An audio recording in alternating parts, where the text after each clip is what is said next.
नमस्कार मित्रों, मैं डॉक्टर कपिल सैनी एक बार फिर आपके साथ हूं और एक नया टॉपिक फिर आज लेकर आया हूं आपके लिए। वो है ओरल अल्सर या फिर मुंह के छाले।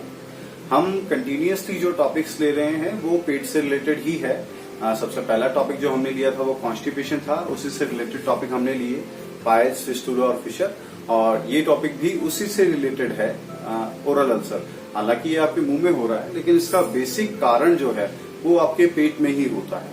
ये मुख्य रूप से दो कारणों से होता है। सबसे पहला कॉन्स्टिपेशन। कॉन्स्टिपेशन की वजह से आपके जो पेट का एसिड है वो प्रॉपर तरीके से नहीं निकल पाता है और वो वापस आपके मुंह में आकर और आपको छाले क्रिएट करता है। आयुर्वेदा में इसका कारण माना गया है पित्त। कॉन्स्टिपेशन है अगर, उसकी वजह से भी आपको पित्त बढ़ सकता है, और दूसरे कई कारण हैं उसकी वजह से भी पित्त बढ़ सकता है। जैसे आपने बहुत तीखा खा लिया है, आपने बहुत ज्यादा ऑयली है, स्पाइसी खा लिया है, इस तरीके से भी आप अपने पित्त को बढ़ा सकते हैं और ये कारण आपको आगे जाकर मुंह के छाले क्रिएट कर सकता है।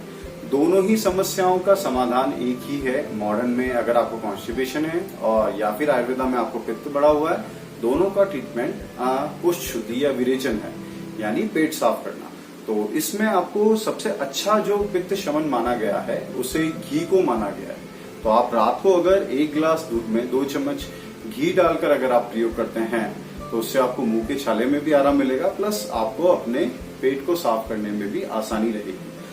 अगर आपको लग रहा है कि इससे पेट साफ नहीं हो रहा है तो आप उसमें थोड़ा 2 चम्मच इसबगोल और ऐड कर लीजिए, इससे आपको और अच्छा पेट साफ होगा। और अगर लग रहा है कि आपको कॉन्स्टिपेशन ज्यादा लेवल का है तो आप उसके साथ अभिपत्तिगण चूर्ण या फिर तरुणी कुसुमाकर चूर्ण का प्रयोग कर सकते हैं। अभिपत्तिगण चूर्ण इसमें ज्यादा श्रेष्ठ रहेगा क्योंकि ये पित्त का भी शमन करता है और इससे कोई विपत्ति नहीं होती, इसलिए इसका नाम अभिपत्ति चूर्ण रखा गया है। दूसरा एक कारण होता है कि माल नरिशमेंट, जिसकी वजह से भी आपको छाले होते हैं, काफी सारे विटामिन की कमी, इसीलिए लोग जनरली बी कॉम्प्लेक्स कैप्सूल लेते हैं।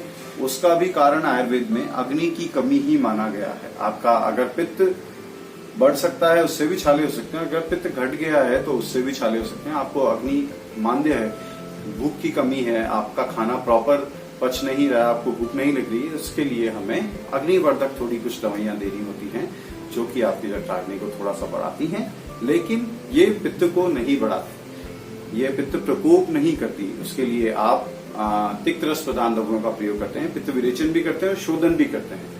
यहाँ पे आपको उष्ण चीजों का प्रयोग नहीं करना है, तिक्त यानी कड़वा, थोड़ी कड़वी चीजों का प्रयोग करना होता है, जैसे कुटकी, चिरायता, इस तरह की तिक्त रस के आप दवाइयों का प्रयोग कर सकते हैं। ये आपका कोष्ठ का शोधन भी करते हैं और आपको छालों से भी मुक्ति दिलाते हैं।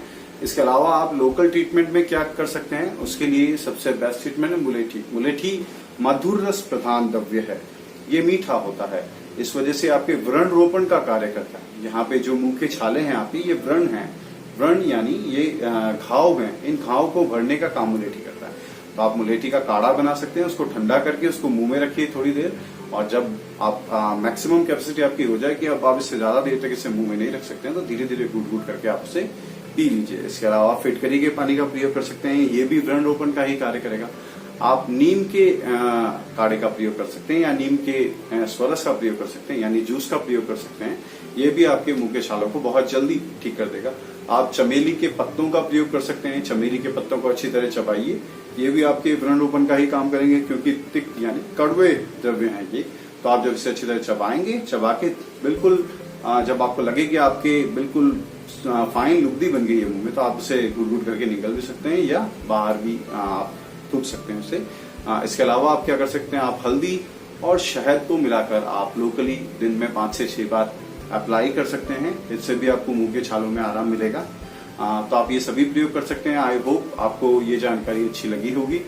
अगर आपको ये जानकारी अच्छी लगी है और इससे रिलेटेड आपके कुछ सवाल हैं, कुछ जिज्ञासाएं हैं, तो आप कमेंट करके हमें बता सकते हैं, हम जल्दी से जल्दी उनका उत्तर देने की कोशिश करेंगे।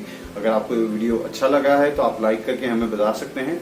आप हमसे कंटिन्यूसली जुड़े रहने के लिए इस चैनल को सब्सक्राइब भी कर सकते हैं। लेकिन इन सब चीजों से जरूरी चीज जो मैं हर बार आपको बोलता हूँ कि हमें इस जानकारी को अधिक से अधिक लोगों तक शेयर करना है, चाहे वो कोई भी माध्यम रहे। वो माध्यम आपका यूट्यूब हो सकता है, वो माध्यम आपका व्हाट्सएप हो सकता है, वो आपका फेसबुक हो सकता है। आप किसी भी तरीके से अपने ज्यादा से ज्यादा परिचित लोगों तक इस चीज को फैलाएं। धन्यवाद।